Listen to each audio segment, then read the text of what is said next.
Эфирда хабарлар программасы исәнмесез. Сейшәмбе көнгә булган вакыйгалар белән таныштырабыз. Студиядә мин Адилә Бирханова. Зейдә тагын бер иман йорты барлыкка килә. 35-нче бистәдә төзеләчәк Изге Макарий храмы тиздән тирә-юньгә ямь биреп торачак. 7 октябрьдә аның нигезенә тантаналы төстә капсула салынды. Мөһим чарада Әлмәт һәм Бөгелмә епископы Мефодий, район дин әһелләре, район җитәкчелеге, зәйлеләр катнашты. Во имя Отца и Сына и Святаго Духа. Аминь. Владыка Мефодий храм нигезенә салыначак капсуланы изгеләндерә. Изге Макарий хөрмәтенә төзелүче храм нигезенә капсула салу тантанасы уза. Гыйбадәт кылганнан соң Владыка Мефодий кем хөрмәтенә һәм ширкәүгә нигез салынган датаны искә төшереп торучы юлламаны капсула эченә салды. 35-нче бистәдә яшәүчеләр өчен бу күптән көтелгән һәм мөһим чара. Алар чын күңелдән бу тирәдә иман йорты төзеләчәгенә сөенәләр. Чарага җыелган зәйлеләрне Владыка Мефодий да тәбрикләде. Храм нигезенә капсула салынуның Изге Макарийның туган көне алдыннан булуында аерым мәгънә бар дип белдерде. Очень важно, когда мы все вместе общими усилиями совершаем благое дело. Любое благое дело начинается с Божьего благословения. Сегодня мы и спросили, чтобы Господь даровал нам благодать Святаго Своего Духа и помог в строительстве молитвенного здания, которое будет называться храмом. Шәһәр башлыгы орынбасары Елена Недальшевина да тарихи вакыйга белән зәйлеләрне тәбрикләде. Всем миром, я думаю, все будет хорошо, будет победа, и мы с вами здесь помолимся. Всем желаю крепости духа, мира и добра. Проект буенча храмнан тыш Шаң манарасы трапезная якшәмбе мәктәбе булдырылачак. Изге Макарий ширкәүен махсус хәрби операциядә җиңү хөрмәтенә багышларга уйлыйлар.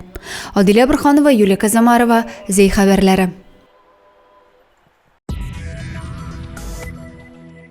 Зейдә яңа билгеләнеш шәһәр башлыгы орынбасары вазифасына Сергей Максимовны билгеләделәр. Сергей Васильевич озак еллар шәһәр башкарма комитеты җитәкчесе булып эшләде. Аннан соң политехник колледжны җитәкләде. Аңа яңа вазифасында уңышлар телибез. Район кырларында техника гөрелтесе тынмады. Авыл хезмәтчәннәре бөртеклеләрне тәмамлап, техник культуралар уңышын җыялар. Зей басуларында көнбагышны 3340 гектар мәйданда үстергәннәр. Восток агрофирмасында барган көзге уракны безнең төшерү төркемендә күреп кайтты.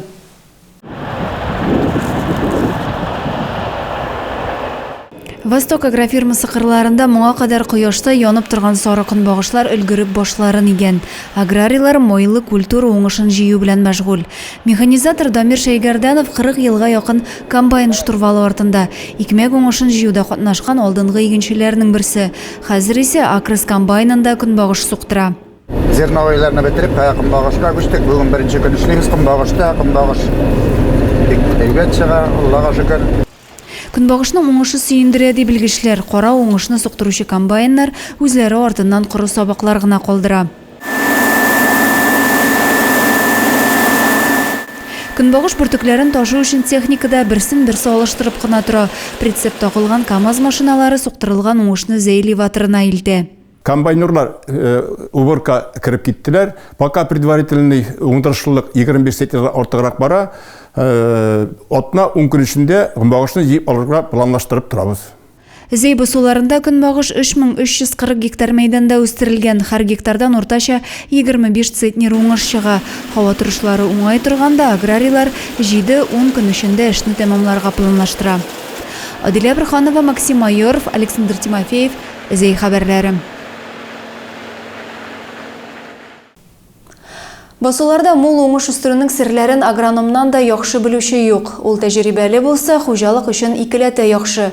Сүздә юк, югары уңыш алуда бик күп шартларның үтәлүе кирәк. Үз эшенең остасы һәм тырыш белгеч. Багыра җитештерү комплексының Сормаш бүлекчәсенең әйдәүче агрономы Инсаф Сафин турында булыр киләсе сюжетыбыз. Кибә кернләп, җыяр вакытта җитә, Алла бирсә. Агрономның күңелен толып өлгерген башаклар шауы иртә язда сайраган тургайлар җыры иркәли. Шигендер эшкәртеп шылбырлы трактор йөртеп үскән Инсаф Сафинда җиргә карата мәхәббәт кечкенәдән уяна. Шул вакыттан бирле ул басуда. Авыл хуҗалыгына булган хөрмәте аны Чистай совхоз техникумына илтә. Техникумны бетереп кайткач, шушы хуҗалыкта эшли башладым. Мин бер кавым авылдан чыгып китеп эшләп йөрергә туры килде. Яңадан бу эшемә кайттым дип әйтергә була инде. Тракторда эшләдем, чәчүләр чәчтем, җирләр сөрдем. Аннан инде 8 ел элек шушы агрофирмага яңадан эшкә кирдем. Бүлекчә җитәкчесе булып. Бүлек җитәкчесе, аңа кадәр гади механизатор, агроном вазифасына кадәр күтәрелә Инсаф абый. Авыл хезмәтчәннәренең эшчәнлеге дә, ел уңышы да һава торышына бәйле шул. Бүгенге көндә көзге бодайның торышы канәгатьләнерлек дип әйтергә була. Жоңгырлар әз. Жоңгырлар булып, менә салкыннар башланганчы әзрәк күтәреп калалса әйбәт булыр иде. Эшен яратып башкара, хезмәт кешесен һәр кайда хөрмәт итәләр. Иртә таңнан кара төнгә кадәр язгы чәчүдә катнашкан агрономны гаиләсендә дә аңлыйлар. Быелгы катлаулы һава торышы шартлары техник культуралар өчен бик уңай килде инде. Шөгендер, шикәр шөгендере мул уңыш бирә быел. Шулай ук менә хәзер без көнбагыш басуында торабыз. Бу бүлекчәдә көнбагыш 469 гектарда игелә. Планлаштыру буенча инде где-то 20-23 центнер уңыш җыеп алырбыз дип планлаштырабыз. Яз көне басу кырларның яшеллеккә күмелүе, яңгырларның вакытында явуы, игеннәрнең күкрәп утыруы шатландыра Инсаф Сафинны. Аның кебекләр турында кендеге белән җиргә береккән диләр. Адилә Бирханова, Максим Майоров, Александр Тимофеев, Зей хәбәрләре.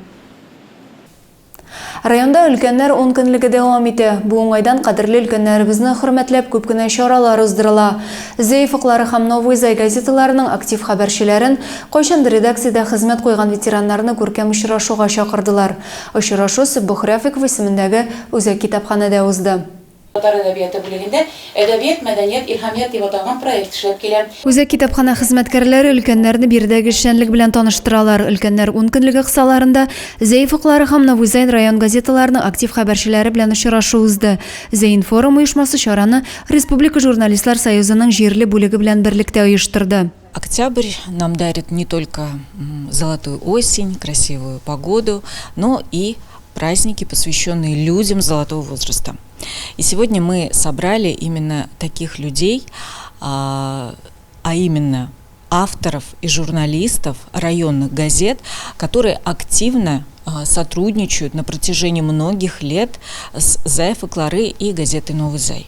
Очрашу шәйстәл артында дәвам итте. Берлек җитәкчесе, район газеталары редакторлары актив хәбәрчеләргә рәхмәтләрен җиткерделәр. Кайчандыр редакциядә эшләгән ветераннар басмаларны яратып укучыларның тормыштан ям һәм тәм табып яши белүләре сөендерә. Зәй фыклары газетасы безнең өчен рухи азык булып тора.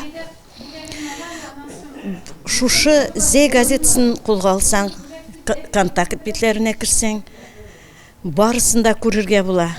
Зәй фыклары газетасын белән күптән аралашам. Әле мин аралашкан вакытта ул дуслык байрагы дип атала иде. Беренче тапкыр безне очрашуга чакырган иде Мухаммов Госман Махмутович. Менә шуннан ук безнең элемтә китте инде. Ул вакытта Зәйнҗеләр дигән берләшмә эшли иде. Шул берләшмәгә йөри идем. Өлкәннәр катнашында булган җылы очрашулар алга таба да оештырылыр, газета укучылар саны артыр дигән теләктә калабыз. Адилә Бирханова, Максим Майоров, Александр Тимофеев, Зей хәбәрләре. Зей фыклары һәм Новый Зай район газеталарына 2025 елның 1 ярты еллыгына язылу кампаниясе башланды. 4 октябрьдән 14-нә кадәр ташламалы бәядән язылырга чакыралар. Шуның белән бүгенгә әзерләнгән хәбәрләр чыгарылышы тәмам. Мин сезнең белән сау буллашам, сау сәламәт булыгыз.